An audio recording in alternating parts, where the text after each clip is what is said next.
ತಲೆ ಚಿಟ್ಟೆ ಹಿಡಿತದೆ. ಎಲ್ಲ ಕಡೆ ಇವನೇ ಕಾಣಿಸ್ತಾನೆ, ಇವನ್ ಜೊತೆನೇ ಮಾತಾಡ್ದಂಗೆ. ಕೋತಿಗೆ ಎಣ್ಣೆ ಕುಡ್ಸ್ದಂಗೆ ಆಗಿದೆ ನನ್ನ ಕಥೆ.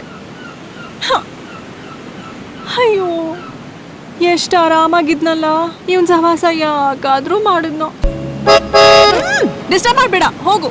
ಹೌದಾ, ಇಷ್ಟೊಂದು ಲೆವೆಲ್ಲ ಪರವಾಗಿಲ್ಲ ಬಿಡು. ಈ ಮಿಸ್ಟರ್ ಡಿಸೈರಬಲ್ ಬೇಜಾನ್ ಹುಡುಗಿರ್ ಬೀಳ್ತಾರೆ.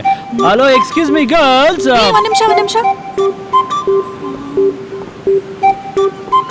ನೀನು ನಿಜವಾಗ್ಲೂ ಬಂದಿದ್ಯಾ?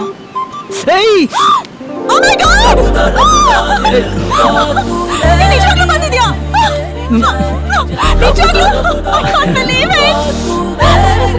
ಏಯ್, ಡೌಟ್ ಇದ್ರೆ ನಮಗ್ ನಾವು ಚಿಗಿಟ್ಕೋಬೇಕು, ಎದುರಿಗಿರೋರ್ಗಲ್ಲ. ಓ, ನನ್ಗಂತೂ ನಂಬಕ್ಕೆ ಆಗ್ತಿಲ್ಲ. ನೀನ್ ಬಿಟ್ಟು ನಂಗೆ ಒಂದ್ ದಿನಾನೂ ಇರೋಕ್ಕಾಗಲ್ಲ ಅಂತ ನಂಗೆ ನೆನ್ನೆನೆ ಗೊತ್ತಾಗಿತ್ತು. ಅದಕ್ಕೆ ನಾವು ರಾತ್ರಿ ಸಾಲ್ಗಾರ ತರ ಊರ್ ಬಿಟ್ಟು ಬಂದಿದ್ದು.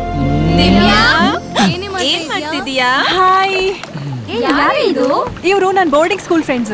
ಇವನು ನನ್ನ ಫ್ರೆಂಡ್ ರಾಮಾಚಾರಿ. ನಾವಿಬ್ರು ಜಸ್ಟ್ ಫ್ರೆಂಡ್ಸೇ. ಆಮೇಲೆ ನೀವು ಸುಮ್ನೆ ಕನ್ಫ್ಯೂಸ್ ಮಾಡ್ಕೊಂಡು ಗಾಸಿಪ್ ಹಬ್ಬಿಸ್ಬೇಡಿ, ಓಕೆ? Just friends. ನಾನು ಏನು ಜಸ್ಟ್ ಫ್ರೆಂಡ್ಸ್ ಅಂತ ಅಷ್ಟೊಂದ್ ಸತಿ ರಿಪೀಟ್ ಮಾಡ್ದೆ? ಅಲ್ಲ, ನೀನ್ ಹೇಳಿದನ್ನೇ ಮೇಂಟೈನ್ ಮಾಡೋದ್ನಪ್ಪ. ಆಮೇಲೆ ಅವ್ರು ನಮ್ಮ ಲವರ್ಸ್ ಅನ್ಕೊಂಡ್ಬಿಟ್ರೆ? ಅಂದ್ರೆ ನಾವಿಬ್ರು ಲವರ್ಸ್ ಅಲ್ವಾ? ಅಯ್ಯೋ, ಮಾತು ಹೇಳ್ದೆ ನೋಡು, ನಾವು ಲವರ್ಸು ಅಂತ ಎಲ್ರಿಗೂ ಗೊತ್ತು. ಅದನ್ನ ಅವರು ಕೇಳಬಾರ್ದು, ನಾವು ಹೇಳ್ಬಾರ್ದು. ಬಾ. ಹಾ